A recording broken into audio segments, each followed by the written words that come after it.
आज आहे रविवार म्हणजेच माझ्या कामाचा दिवस, पण तरी मी आज सुट्टी घेतलेली आहे या मॅडमसाठी. ही माझ्या आयुष्यातली माझी सगळ्यात पहिली मैत्रीण आहे, जी माझी बालमैत्रीण आहे.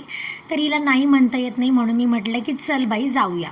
तर आम्ही चाललेलो आहोत चेंबूरला, हिच्या आईकडे म्हणजेच माझ्या मावशीकडे. तर आज वातावरण आहे ना खूप म्हणजे थंड आहे, पाऊस कमी होता पण वातावरण खूप छान, हवा फ्रेश वाटत होतं. तर आम्ही ना कुर्ल्यावरून जाणार होतो. तर कुर्ला स्टेशनला ना नेहमीप्रमाणे आम्हाला गर्दी दिसली ट्रेनने जाताना. गर्दी बघत बघत आम्ही कुर्ला ईस्टला आलो आणि स्टेशनच्या बाहेरच ऑटो लागतात, तिथून एक ऑटो केली. पण जसं आजकाल चाललेलं आहे ना की रस्त्यात खड्डे की खड्ड्यात रस्ते, तसा इथे प्रकार दिसला. आणि ऑटो आहे ना इथे कसेही चालवतात आणि अंगावर पाणी उडतंय नाही उडतंय ते बघतच नाहीत ऑटोवाले. मला ना या गोष्टीचा खूप जास्त राग येतो. तर आम्ही चेंबूरला येऊन पोचलो, थोडं काम होतं ते काम आटपून नंतर आम्ही निघालो.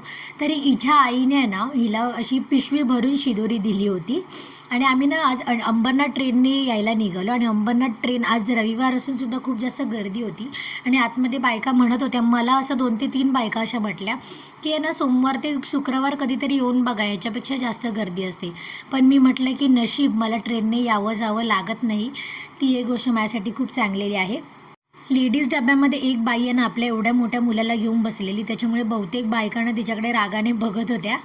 तर मी आलेली घरी, त्याच्यानंतर मी थोडासा नाश्ता केला आणि माझी मैत्रीण आलेली आहे जी माहेरी आलेली आहे तिच्या मुलाचे, तिच्या मुलाला थोडंसं मी खेळवत बसले. त्याच्यानंतर मी गेली माझ्या भाच्याकडे, जो माझ्यावर खूप जास्त रागवला आहे, कारण मी त्याला प्रॉमिस केलं होतं फिरायला न्यायचं, पण मी नाही नेलं, सो रागवलं आहे. आणि ना सगळ्यांचे नखरे मला ना असे सहन करावे लागतात, पण असो, आपलीच फॅमिली आहे. तर आज माझ्या मम्मीने ना मला जेवायला बोलवलं होतं. पप्पा सकाळीच सांगून गेले की जेवण बनवू नको, घरी ये. तर बुधवारी न करता आम्ही आजच गटारी करायचं असं ठरलं होतं. पण बुधवारीसुद्धा आमच्या घरामध्ये नॉनव्हेज बनणार, हे नक्की माझी मम्मी बनवणारच. तर असा सिंपल असा मेन्यू होता आणि वडे केलेले आहेत मम्मीने, त्याच्यामध्ये काकडी टाकली होती. तर असा छान असा दिवस गेला माझा, छान सिंपल असा. येताना मला मम्मीने एक साडी दिली, म्हटली त्याचा पडदा शिव, कारण खूप छान साडी आहे, तर म्हटली पडदा छान होईल. पण मला ना त्या साडीचा म्हणजे माझ्या आईच्या साडीचा मला पडदा शिवायला खूप जीवावर आलं आहे. तर मी विचार करते की त्याची गोधडी शिवून घेऊ, म्हणजे ती गोधडी माझ्या मम्मीची मायेची ऊब माझ्या जवळ राहील.